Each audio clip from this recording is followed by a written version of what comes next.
I was a little worried that if we waited any longer to get to this podcast on this whiskey, that it might not be available to us. And not because I couldn't order more, it just wouldn't be available in my house anymore.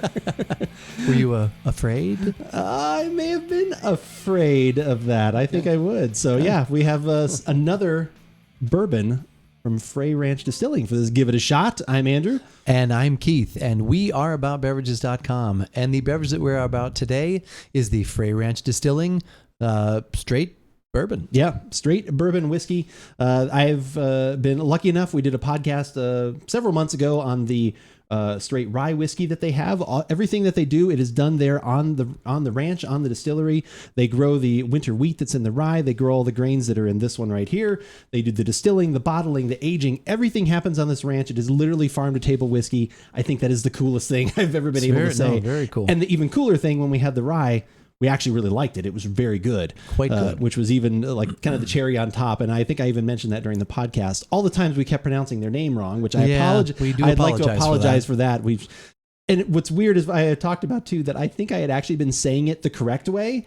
And then when we went to do the podcast, all of a sudden I thought of famous music star Glenn Frey. Yeah. And other people that I've known. And I thought, but anyway, long story short, apologies for that. Yeah. Frey Ranch Distillers, like I said, 100% recommend the rye. A lot of times they will do either free shipping, or their shipping is actually very affordable compared to most people for alcohol. So definitely go check them out for that one. But we're going to have this one right now. And as I was mentioning, this is why I was worried that we'd actually get to try it today. As you can see, it's down to the last third. It's down there. I have had some of this, but I literally had like a taste about 3 weeks ago. The rest of this, my lovely wife has been enjoying, and she literally said, this is one of my new favorites. Okay. And at some point I said, we haven't gotten to podcast. Literally a week ago, I said, we haven't podcasted on this one yet. Can you please stop drinking it? And she said, well, can't we order? I said, we could order another one, and we probably will, because I'm happy that you like it. Yes. But I want to be able to podcast on this. So of course, this is not from me at all. This is from, like I said, my wife enjoying this, which she enjoys a lot of different whiskeys. It's great that we're able to share that. Yes. But unfortunately, she was sharing a little much of this one because it almost didn't make it to podcast time. 90 proof. Again, I think there's 4 different grains in here, I believe, distilled from 4 slow-grown grains. And like I said, literally farm to table. Could not be more happy about that. But yeah, let's get to it and see if this one matches at least our enjoyment of the other one. This one also is a little cheaper. I think this one is one's $50. I will double check when we are going to either the sniff or the taste when we take a break to check on the price. And I think the rye one I know is a little bit more expensive. I think that one's 60. Oh yeah, I remember this one's 50, yeah. But I will double check. Love the bottle. Like I said, I could not have been happier with the last one. So, and these are just their year-round offerings? These are year-round. Okay. Yeah, these are pretty much year-round. They do change things up a little bit. I think they have a couple different lots of some of them as well. Okay. Probably, based on the different years as, grains change, everything else, as we know from the coffee industry, that can change things up a little bit. And then on top of that, they do a cask strength one, which I have not been able to get my hands on. I'd really like to. And then I think they do one other one as well. But yeah, definitely check out their website. We've got a link to that below here at AboutBeverages.com, and probably also here on YouTube. If you are watching there, hit the subscribe button. But yeah.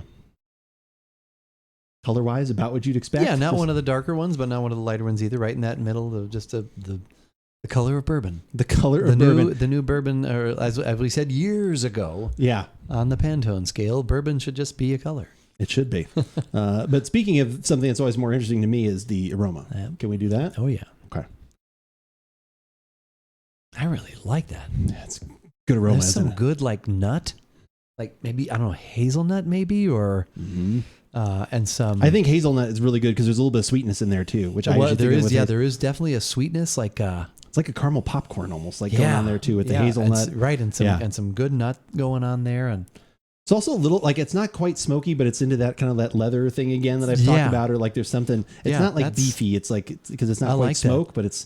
Yeah, and I don't know did we say what the proof was on 90 this? proof 90, on this one. Okay, so it's not super hot, but I don't even really get any alcohol. I mean, I can take. Well, it's been open for a little bit. It has been open for a little bit, but I can fair amount of it has been consumed. I can take a big whiff, but that's almost. And I don't mean this in a too sweet of a way. It's almost like dessert. It's it has a lot of those kind of tasty dessert notes in it. Mm-hmm. So not the sweet. Okay. I would agree. Yeah, and there's a little bit of. I get a little bit of alcohol at the very end. Yeah, but yeah, definitely it's not like anything that inhibits me from oh, I can only Right. smell, when Right. we've had some things, but yeah. All right. Well, you ready for the taste? Absolutely. Okay. So it's not as sweet. I still get the hazelnut. Yeah. There's a little bit But more of the sweetness. dry part of the hazel, like the, Right. yeah. More of like a slightly toasted hazelnut, kind of that, like you were talking about. There's a spiciness that's on the front of the tongue that really makes, that really adds to that. I was thinking it was going to be, like I said, more, I thought it might have more of that popcorny that we were talking about, the note going through there. So it doesn't have that. I still really like it because it's very different to me than a lot of bourbons because of that sort of that nutty emphasis. But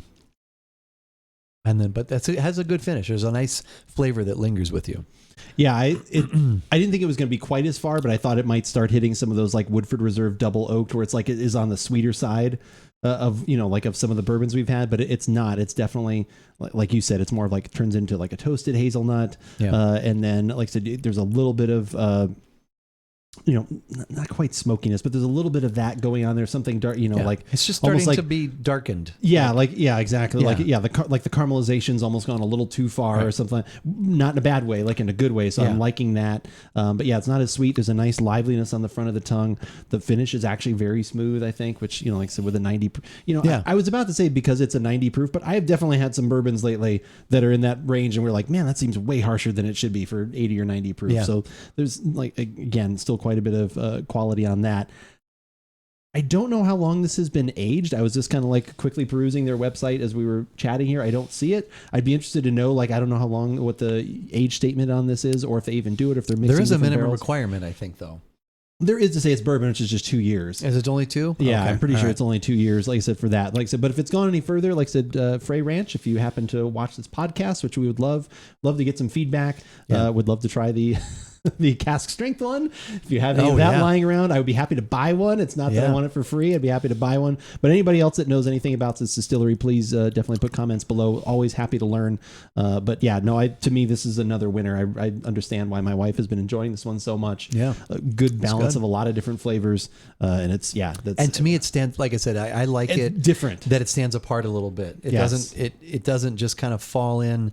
We've had a lot of good bourbons, and it doesn't kind of fall into that same general. This one's out a little bit of flavor profile. I can't remember the last time we talked about nuttiness. Yeah, when it came to bourbons and like I said, I know we've used the term popcorn years ago. I think that was one of the ones, maybe with Fitz even, and I think it was like the old Fitzgerald or one of those years ago. But yeah, I enjoy that quite a bit, and like I said, they do everything.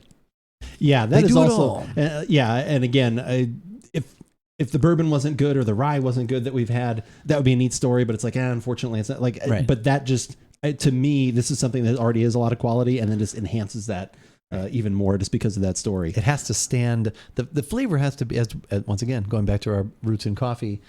The flavor, the quality has to be there. Not all the other stuff's great. You gotta have that too, but then it has to then culminate in something that's enjoyable to drink.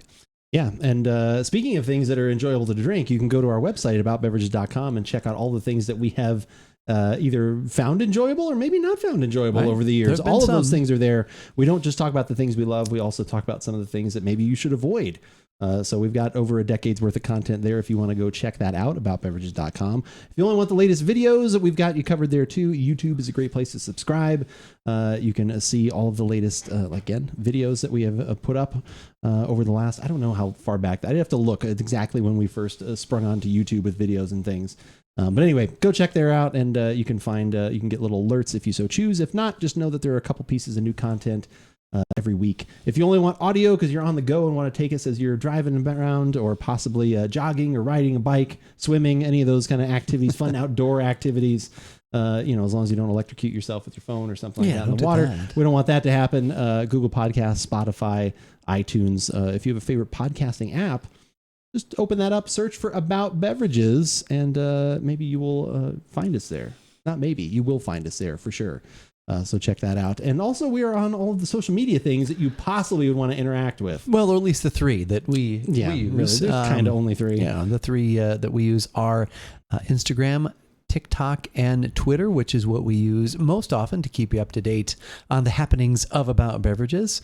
Like earlier today when I tweeted that we were about to go live on twitch.tv/AboutBeverages, which is something we do most Thursday evenings around 5:30 Pacific. Get together, try beverages. What? Surprise. Oh my God, know, shocking. I know.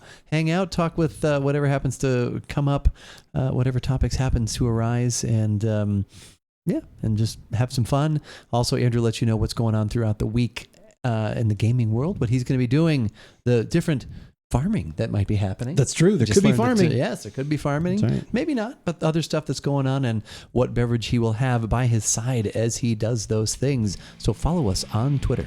But as we always say, whether we like it or not, You should give it a shot.